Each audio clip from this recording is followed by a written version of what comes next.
Okay, next problem. A pump, nasa figure daw, hinahanap daw natin yung H height ng B to C na pipe. Ano daw yun? Given that meron na tayong pump power. Basta, ang power natin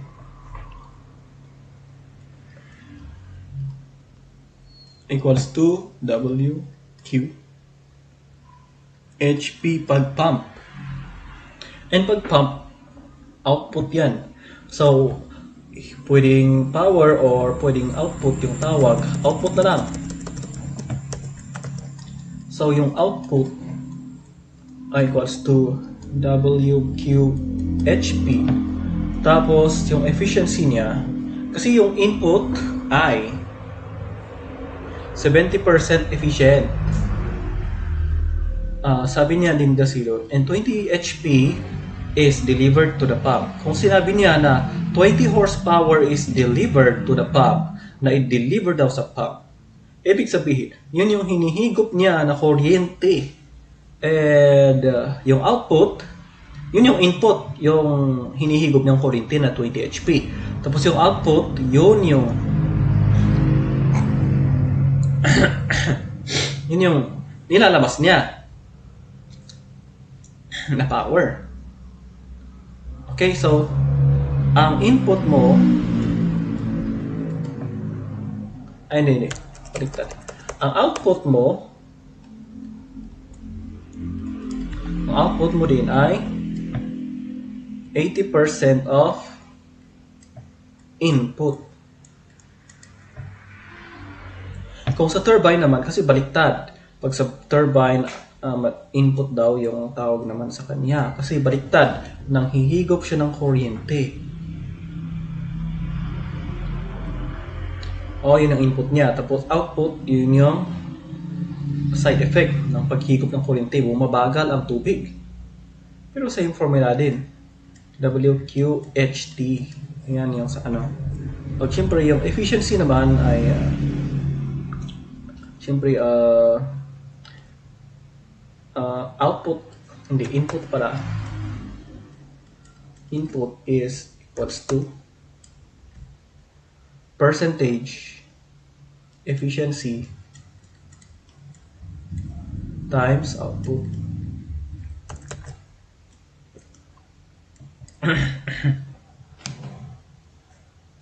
Baliktad. Let's say the turbine is 80% efficient yung paghigop niya.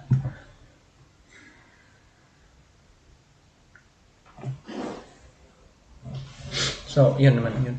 Basta baliktad yan. And so, dito sa problem na to, sulat na lang natin muna yung mga given. So, yung given natin ay tingnan mo yung drawing. Ito yung drawing. A pump figure 7 takes water from a yung sa diameter at A 200 mm or 0.2 meters. It delivers A to A.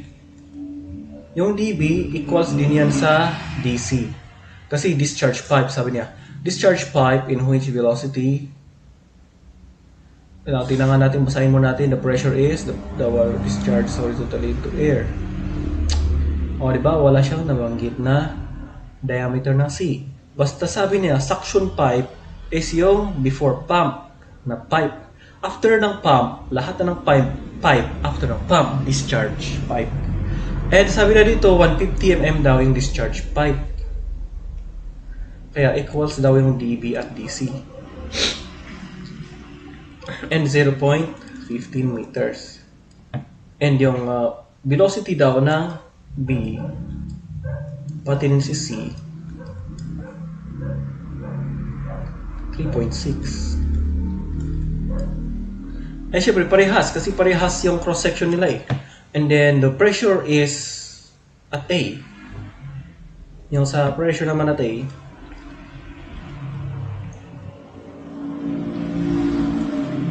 negative 35 kPa. Kung negative, ibig sabihin, suction yun. Pag positive, hindi na suction yun. Bomba na yun. Parang ganon. So, the 150 mm pipe discharges horizontally into air at C. To what height H? above B. Can the water be raised if B is 1.8 meters above A and 20 HP is delivered to the pump? So, bali yung input daw, yung na-deliver daw sa pump na kuryente, 20 HP. Pump 2 ah. Assume that the pump operates at 70% efficiency. So, yung output, guys, 80% of 20. 16 yan.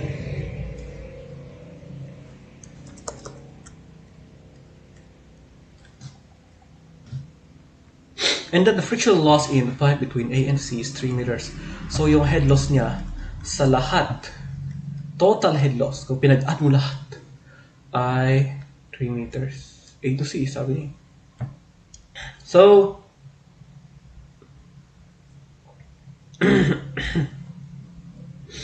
okay, solution. BEE. Try muna natin ito at A to C agad. Okay? So, alam natin na sa point A, lahat, meron tayong elevation, meron tayong pressure head, meron tayong velocity head, meron tayong pump. Kung ini-increase ng pump ang hydraulic gradient plus sa kabila, sa left side. Pag loss naman sa right side, i-add mo sa right side. So sa right side naman, ZC plus pressure head plus velocity head 2G plus head loss.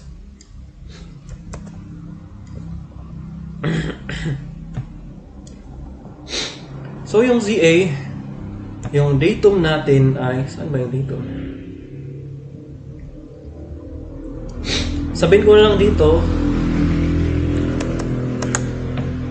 sabihin ko na lang na dito yung datum line ko. So 0 CA.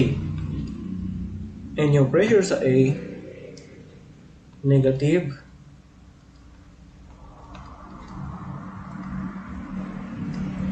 plus VA,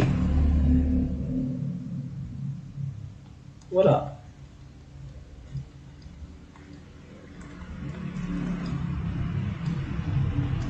Tapos HP, yun na yung input.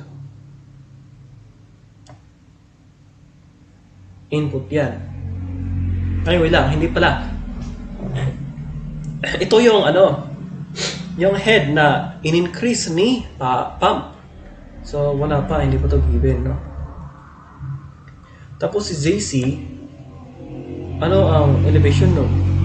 Wala. Basta sabi niya dyan, B is 1.8 meter above A.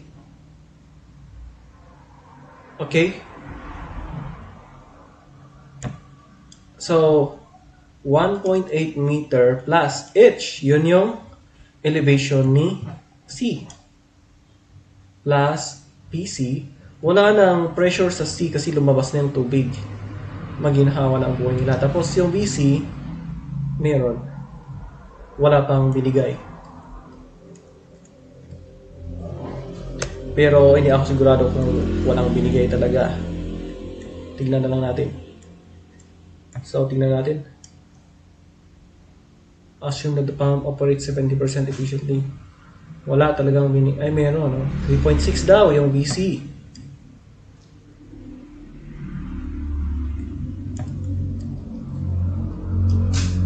HP, wala. VA, wala. So, ano na? Kulang yan. Hindi pwede. Kaya BEE ulit at A to B naman. So, ZA ulit, parehas. Ulitin lang natin ulit yung trabaho. Since sakop pa rin yung pump, ilagay pa rin natin yung pump. Kasi sakop sa region na A to B, di ba? And then, ZB na. Plus PB na. Plus VB.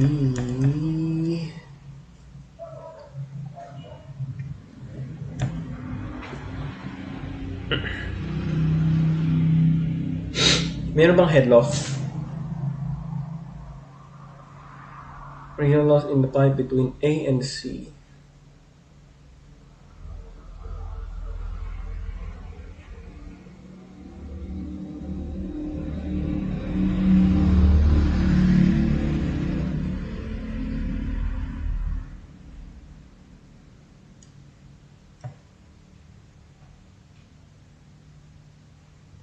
Wala siyang binigyan na head loss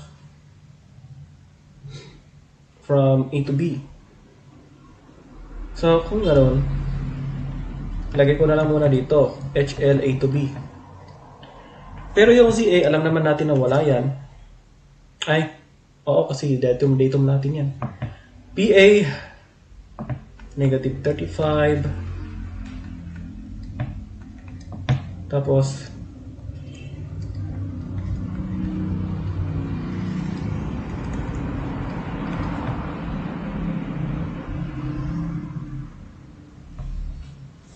yan.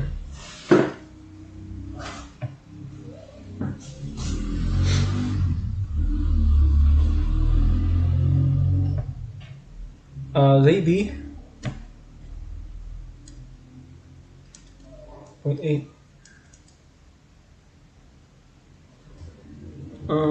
PBI 0. Ay, meron tayong PB dyan. Meron ba? Walang binigay.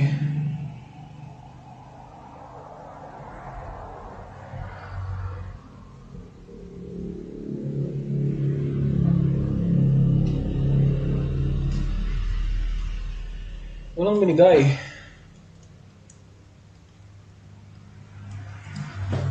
Tapos, BB.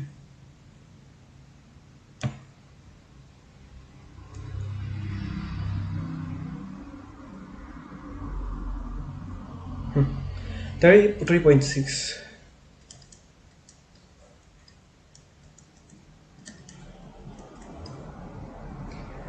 Tas,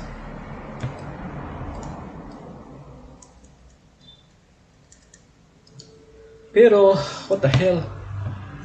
Mas dumami yung unknown. 3 na.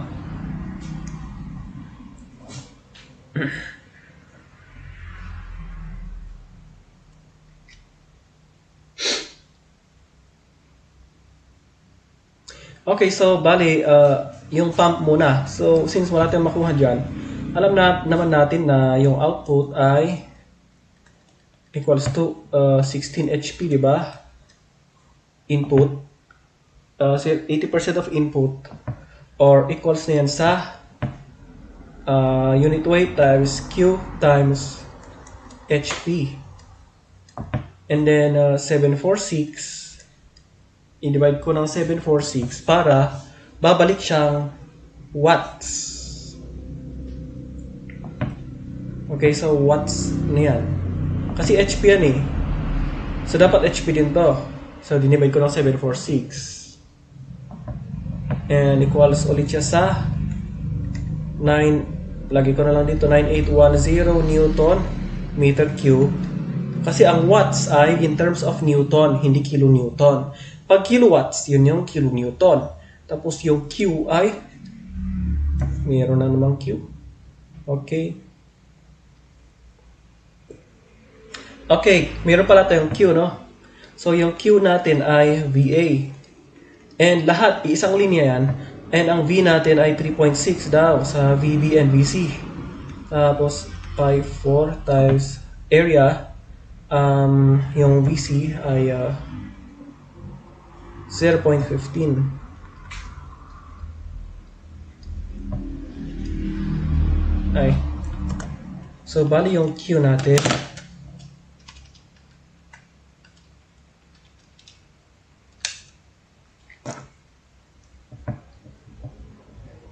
0.0636 meter cube per second. Yun na lang daw ilalagay ko dito. Tapos, yung horsepower niya, yun yung missing. Yan. So, kung i-isolate na natin si horsepower,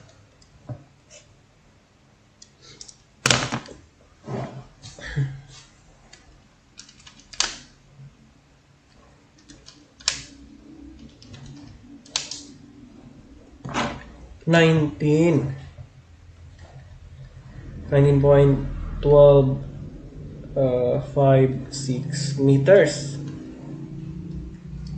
Yun na daw yung loss. Ay, hindi pala. Gain yan. Increase. Head increase due to pump. And ano ang hinanap natin? As yung what height edge? Nga pala. So, to find at height edge.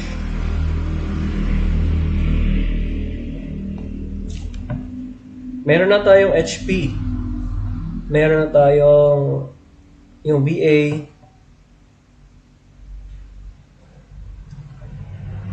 Meron na din tayong VA kasi meron tayong discharge.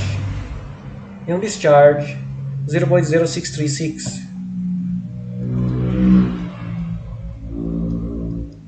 Discharge over VA equals VA times 0.2 squared.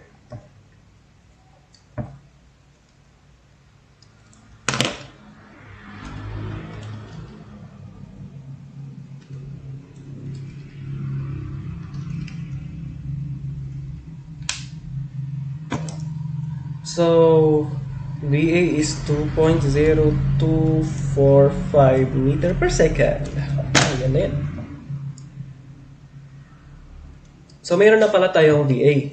So, meron na din tayong HP. So, i-direct calculation ko na lang dito sa magulong solution ko. So, negative 35,981 plus.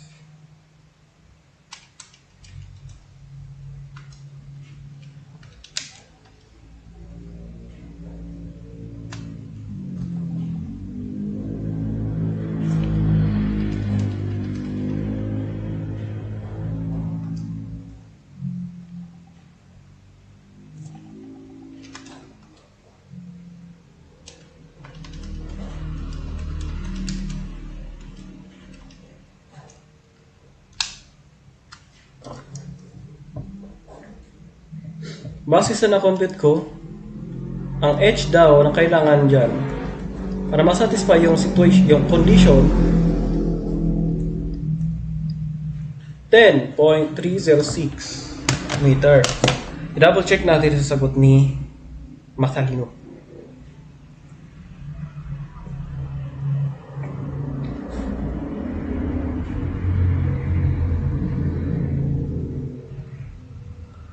Wrong daw.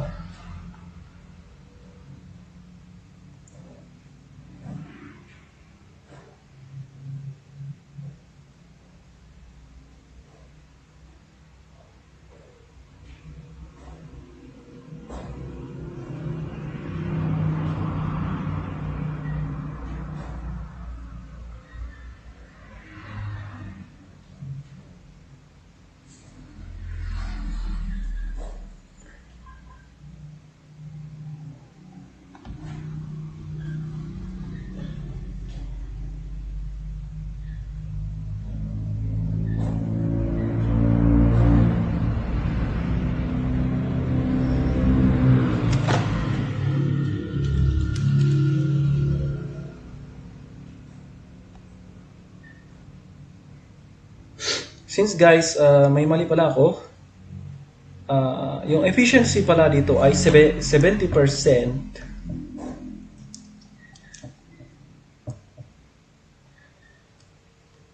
Tama yan pag 80%, no? Pag 70%, tignan natin. So, 70%.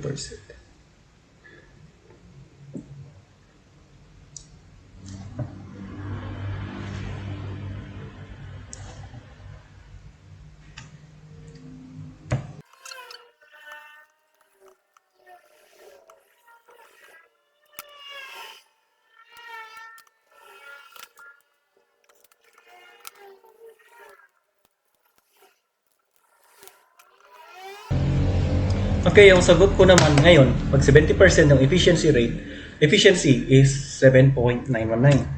And sana correct.